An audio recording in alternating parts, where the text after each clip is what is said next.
Hey, check up. Let's play some D. Welcome to episode 38 of Play Some D. Your host, is always, it's me, Coach D, and this week the four topics are quite on the serious side. Probably won't be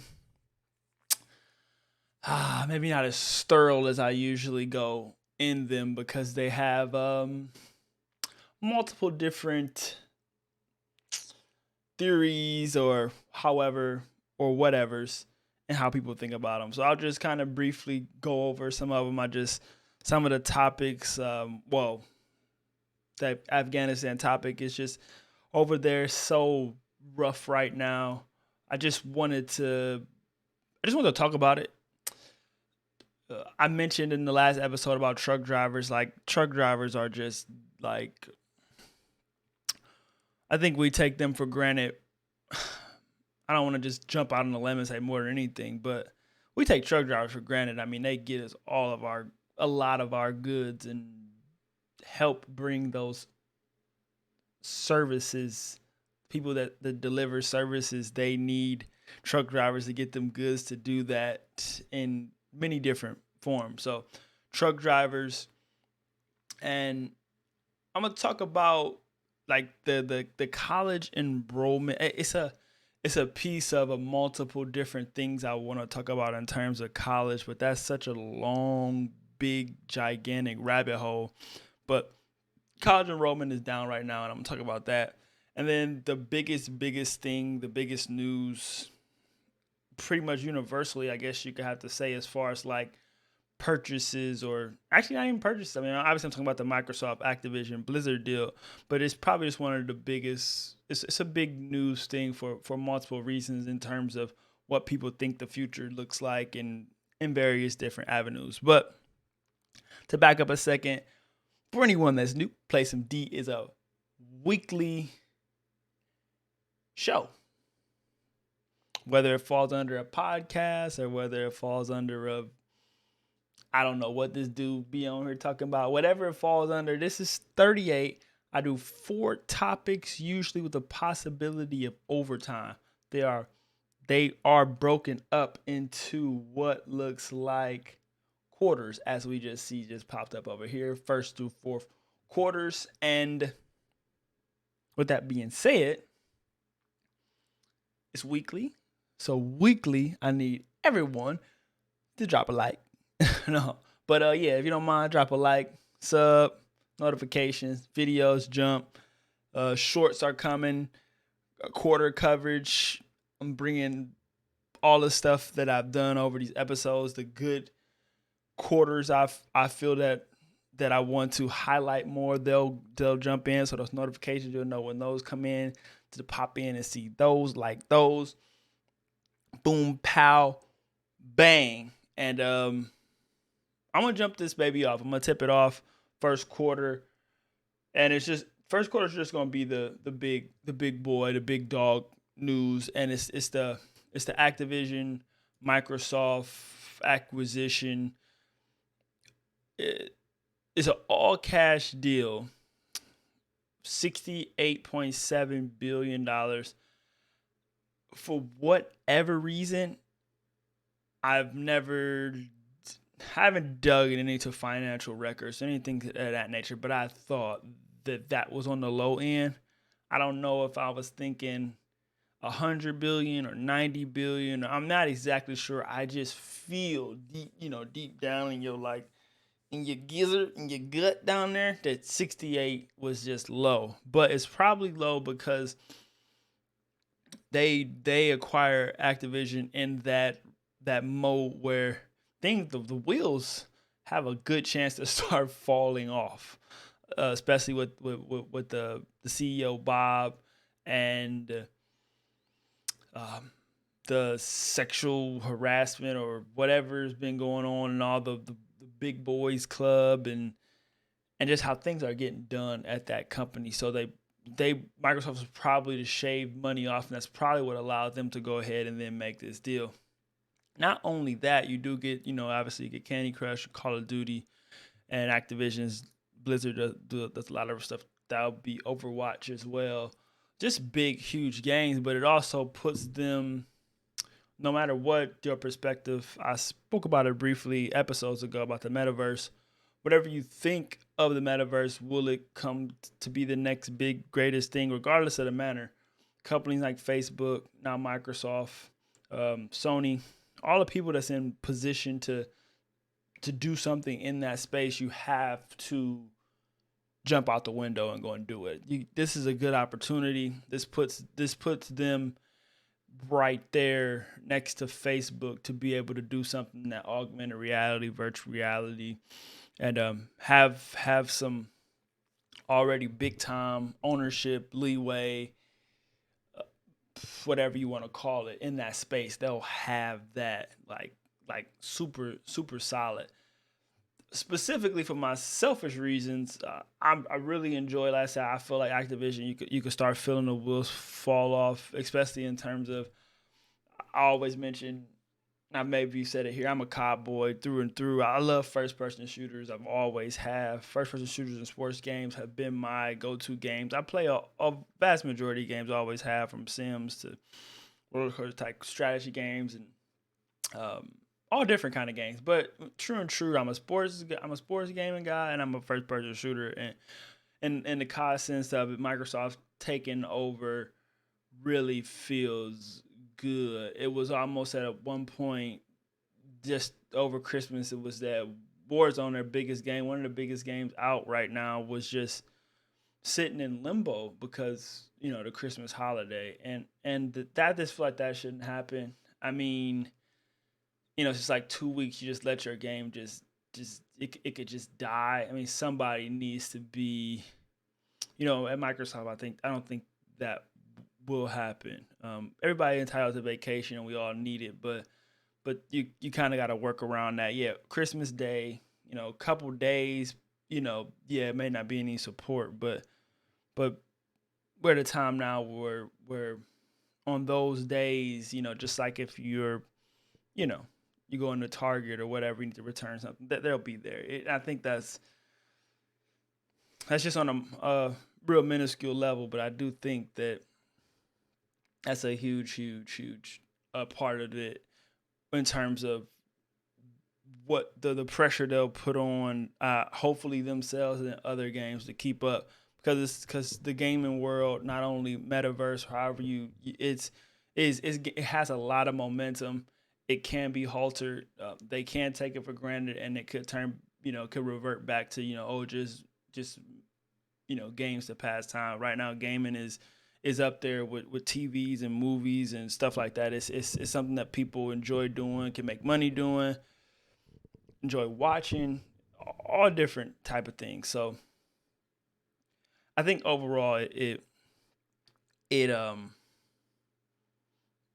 I hate the big mergers like this, but I do think it creates competition. I think it creates people moving the envelope forward in terms of whether it is metaverse, whether it is just plain old gaming, virtual reality, and you get, I don't know everything about Activision, but you get the weirdos that's kind of, I don't know. You kind of get rid of that, like what's going on with that company. It gets the people that aren't buttoned up. That's a good word.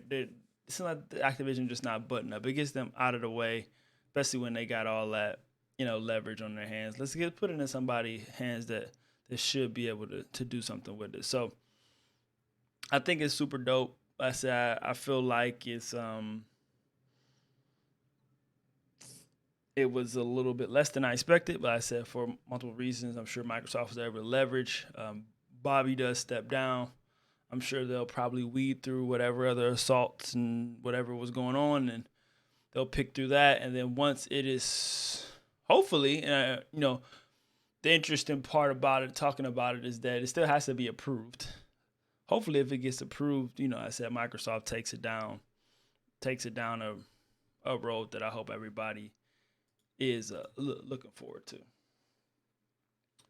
So I'm going to get the second quarter and And at just some point, I really want to get truck drivers in here. I probably should have, moved something from last week to this week and got it in last week, because just with the holidays, I just want to shout out all the truck drivers and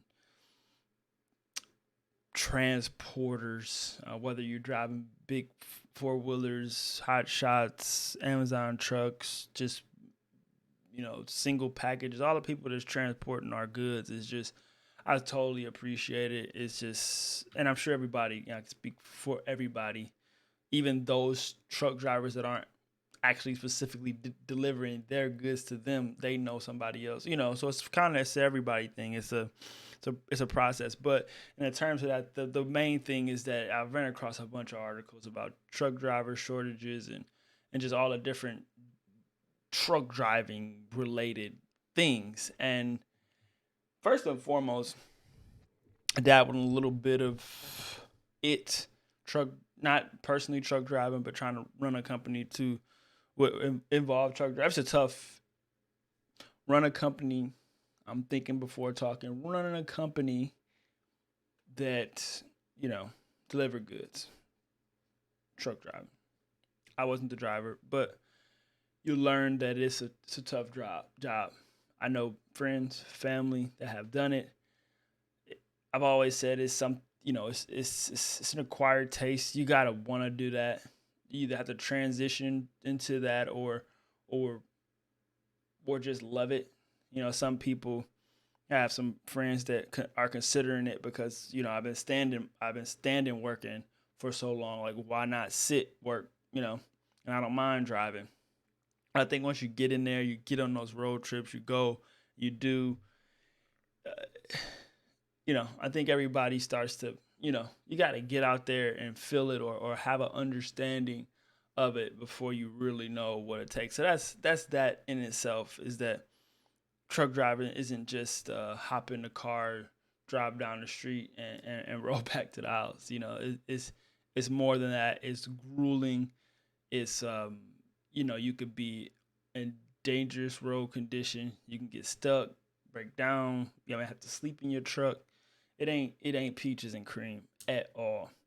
But there's a couple different just things I want to touch on in terms of, if you look up or research truck drivers, you'll see the shortages and the things that they are trying to do to get people on the road. I think all the recruiting tactics should be just as aggressive, or however aggressive it can be, just like you were trying to get somebody in the military or any type of program. There's a U.S. pilot program for teenagers, and why not? Why not? Why not give? Yeah, I understand they're young, but with some training, getting them on the road. I mean, I think most people,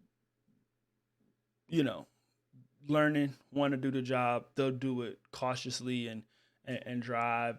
Nobody in a truck wants to crash. I don't think anybody wants to run into anybody or mess something up. I don't think that's ever a truck driver's intention. If that's what you're gonna do, you just want to get to point A to point B, unload the goods, get back home. I think overall, I think that's the whole thing. Now, any programs or things of that nature to get people involved, if that doesn't work, then it kind of leads to that whole idea of driverless truck driving, or electric trucks that,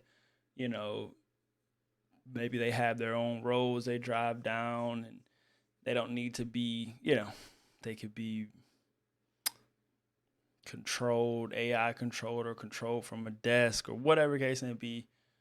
Endless possibilities, obviously, but it leads into that, because I don't see any instance where you can't zap a good to somebody. You can't. Yeah, there's the drones, but you can't drone a couch to somebody. Maybe you will be able to. Maybe I'm speaking to maybe, but you got to put a couch right now inside of the back of a truck, on a truck. Somebody got to pick it up, lift it, put it in there, get it to your house, lift it, pick it up, put it where, that type of stuff. So there's a human element to everything. So, trucks got to be, I believe trucks, trains, boats, planes. I just don't see them going away. Maybe it's another type of vessel, but in a sense, they'll be doing the same thing, transporting goods to us. So who's in there controlling them is, you know, that'll be the key. And that's just a couple things I want to touch on. I don't want to dwell on it or anything like that. And then in the mix of it too is that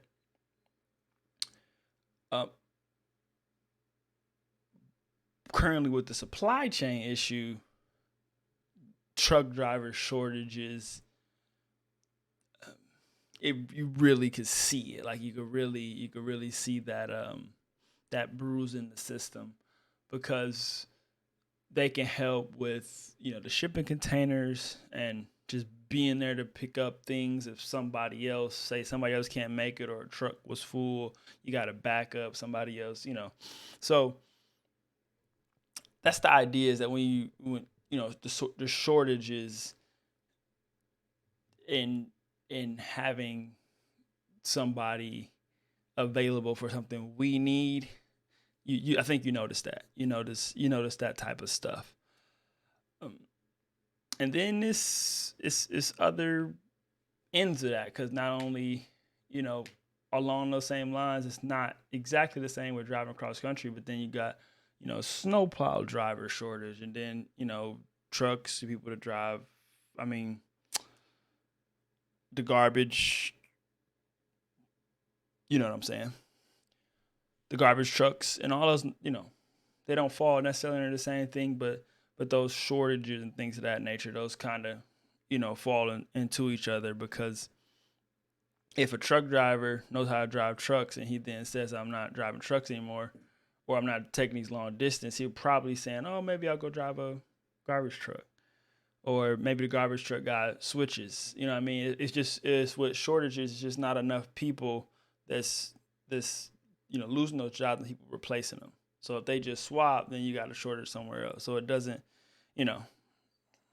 I just wanted to mention that. They really doesn't have anything like, structural to say about that, but that just, when you got that, snowplow, need people to do that. But it's like, maybe the snowplow driver, maybe he was snowplowing last year, but now he's got a 4-wheeler and he's going across country, but now that snowplow driver was never filled, or vice versa.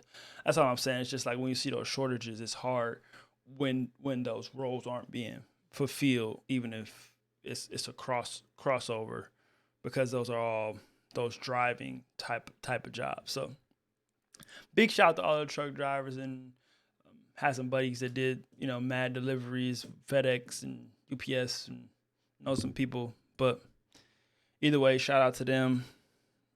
Truck drivers is the real MVPs. I'm just going to act like halftime doesn't even exist. You know what I'm saying? Just halftime, no time, full time, halftime, full time college enrollment though, because a couple articles I just ran across, and not surprising. I just want to talk about it for a quick second, and it's more than 1 million fewer students are in college. And the article is how it impacts the economy. I'm not going to specifically talk about how it impacts the economy. I'm just going to talk about like the enrollment. Like, so 2019 community college enrollment is down 33% since 2019. It was 5.3 million in 2019. It's 4.6 now. It was 4.8 in 2020. 2020 is as I always say, it's kind of those weird numbers where, pandemic and things of that nature. So those numbers are a little bit, I don't know, but 5.3 to 4.6 is a big drop, but it's just not surprising. As this article also states in the URL, is that, or the highlight is that Americans choose jobs over college. But before, it was a big thing that you worked and went to college. But now it's almost like, well, I go to college, I got to take out loans, boom, boom, boom, still got to work. Why not just go to work, figure it out, maybe start a business, boom, boom, boom. So all in all, it's not so surprising at all. This study shows undergraduate student enrollment fell 6.6 from fall 2019. So it's about 16.6 in 2015 undergrad enrollment, and 2021 we're at 14.4. So that's a lot. That's a lot in 6 years. Where I'm sure they predicted the numbers would go up, if not go up, but stay steady, because the idea is that people believe that you're better off with a college degree. Uh, Graduate program enrollment, we saw an increase in the fall of 2020, declined slightly, down by 11,000 in the fall of 2021. Once you get your, I always say that the graduate program numbers are different because you're probably working, you're probably good, and you're just gradually going through graduate school. So that's different. But essentially, kids, young adults, right out of high school, jumping right into college is, you know, I don't think it was ever really a good idea. It's hard to give a paycheck was one of the things in this article. Short-term benefit of higher hourly wages versus the long-term benefit of a degree. And the long-term benefit of the degree is a big question mark depending on the degree you get. So it's also some kids like, well, I got to be an engineer or doctor or whatever that's super difficult.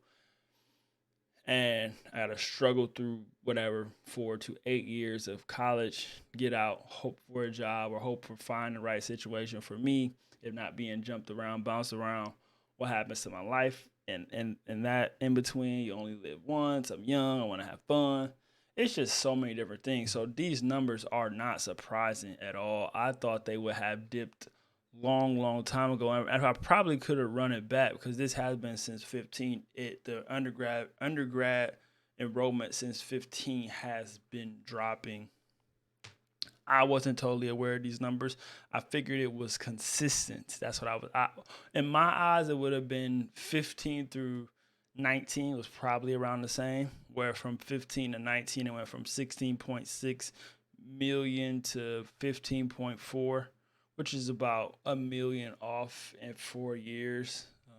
That's not huge. It's not a huge thing I thought it would be. I would say if 15, if you told me 15 was 16.6, I would have said 19 was like 16.2 or 16.8. You know what I mean? Where it would fluctuate a couple 100,000 up or down, but I was thinking it would be close, not 1.2 million off. So I had no idea, but like I said, I'm not surprised with what people feel about college and things of that nature. It says the U.S. economy feels the long-term effects of fewer college graduates. I don't know. I don't totally agree with that statement. I don't think it matters at all. If you want people in your workforce to work for you, you can train them.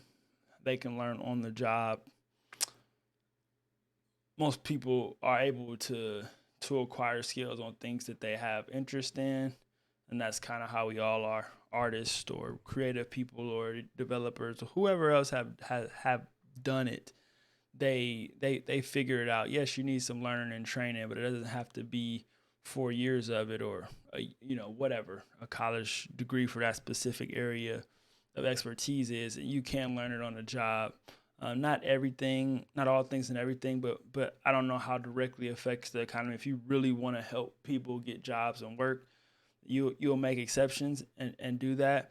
And then people that do have college degrees that have a jump on it that you don't have to train, then maybe you give them some kind of extra benefits or something or pay them a little bit more. But another topic for another day, but it does intertwine here, and that is reason why enrollment is down. You figure, you say, hey, I could learn on YouTube University how to develop code. Make an app, show it to somebody, say, hey, can I intern with you? I've done this before. You could teach me a little bit more. Small business or whatever. Like, sure, I'll pay you, this much money less than what I would have paid somebody. And boom, pow, you rock it in. And then that person maybe does end up going back to get their bachelor's at some point when they have money and feel comfortable and have some extra time and enjoy some of their youth. So I get it. Totally get it.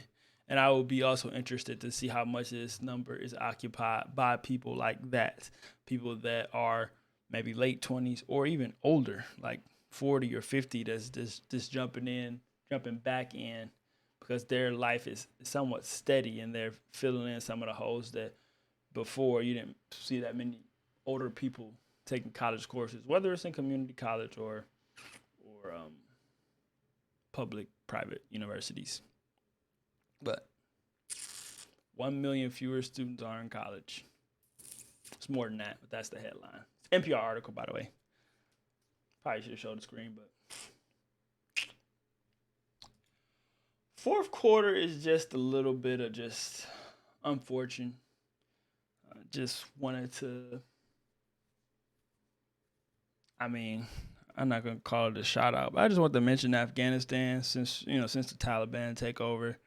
The latest, I mean, if you Google anything about Afghanistan, I mean, you can't really grab a timeline because journalists and everything going on over there. It's just hard to gather. Obviously you don't want to be doing nothing to disrupt or upset the people in power, the Taliban over there. One of the latest articles is Afghanistan lost 500,000 jobs after the takeover. Deprived women livelihood, humanitarian crisis. I mean, you go down, will the economy survive? Take over gutted science. How press freedom has crumbled. Is the reason I want to talk about it because they're humans too, and people do get wrapped up in their lives about what they do, what we can't do, and oh, woe is me. But some people really have it bad. Some people really have it tough. And I was reading specifically about the humanitarian crisis and that doctors are helping newborn babies and they're literally stacked next to each other in a room that's supposed to only maybe help one or two babies, and they have 8 or 9 in there, and the parents are just kind of watching, hoping their child survives, and malnourished, and just all those different things. And it's rough. I mean, to back up on whether Biden should have left or not, should have left at some point.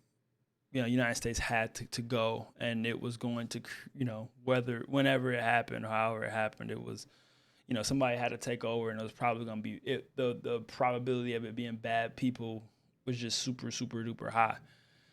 So yes, I mean, could it have been better? Probably could have been better years ago, but as it drawn out, as we see, Taliban was ready and waiting, and they would have waited it out years and years and years because they just had the control at the time. So the hope is that the talk for me, just thinking about hoping the best for those people, is that the Taliban try to run it like they do what you gotta do to take care of your people. Try to run it like the other governments. Get some friends, get some allies, and try to do some things right. I know you want to have the the power and big muscles and strong. We the dogs over here. We run it. We do it how we want. We believe what we believe. But at some point, I mean, if you destroy your country, they destroy themselves too. It'll just literally be the Taliban in Afghanistan, and that does nothing for them. You want to have a community. You want to have people. You want to have an economy, and that's the whole point. You just don't want to be soldiers walking around with guns with nobody around. They'll never have wives, loved ones. The way they treat women, they just got to be really, really careful, and kind of just hope they understand that. And I hope they rally behind their people, and maybe.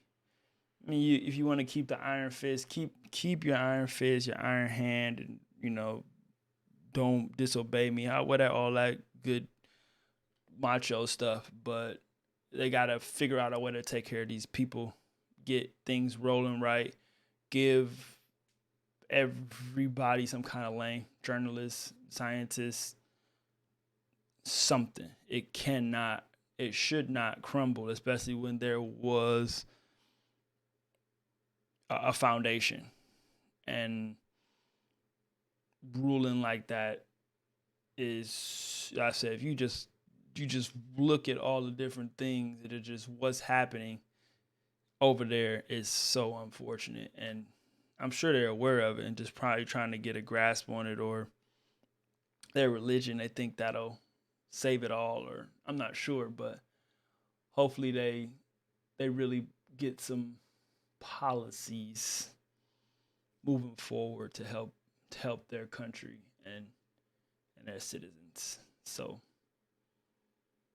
all the best for Afghanistan, because we all, like I said, the whole point of this fourth quarter was just to kind of feel for them and just kind of say my piece, because I read about it, check up on them, and other places have it hard too. But I said they had wouldn't call it great or total stability, but there was something to look forward to. I mean, losing 500,000 jobs, they had that means they had they had jobs. Things were churning out, not maybe in the best or coolest or whatever, but it's things keep falling apart like this is, yeah.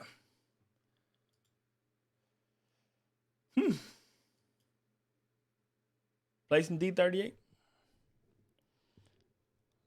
That Microsoft Activision deal is big. I love it. See if it gets totally approved, and then we'll I'll probably talk about it again. I try not to, or don't really want to talk about the same stuff over and over again. This was originally based, the podcast, the show was sports, music, movies, and shows is kind of what it was, and now it's a mixture of everything, which I totally enjoy. The original theme, which still is Variety, the Spice of Life. As we see, there's nothing over here that is sports related, music related, movies related. There's not, and I love it. So I'm trying to talk about the same thing over and over again. I kind of wanna keep it fresh. I did MLK Day just passed. I did want to do a thing. I almost always do the history stuff. Always do the important days. Most people know. I'm sure I have an opportunity, or hope to have an opportunity to next January to do a little spot on MLK, preferably on his birthday, not necessarily on the day. Talk about on his birthday. We're just so many days removed now from that, is that kind of don't want to bump back. So that's kind of the idea. But yeah, talking about the same stuff over and over again. I'll probably, if Microsoft make a splash and Activision make a splash in the metaverse, something like that, I'll probably talk about it, mention it. But that's why I believe something will happen. They'll do something cool, and it'll be back up in one of the quarters. Talking about the truck drivers, like I said, once again, shout out to all the truck drivers. College enrollment was the third quarter, and then I just spoke on Afghanistan, and just so it's a crisis there for sure. So those people and fleeing and doing all that stuff is gonna be tough. So they'll have to, unfortunately, try to muscle it out, and hopefully the Taliban pulls it together. So once again, if you don't mind, hit that like button. Subscribe. Big red subscribe button. I believe it's like down. It's like down here. Yeah, I think it's like down here somewhere. Smash that. Notifications. I mean, comments are always cool too. You know what I'm saying? A little comment. What do you think? The truck drivers, shout out the truck drivers in the comments. Why not? But yeah, that was 38. I'm Coach D. As always, until the next one, Holla.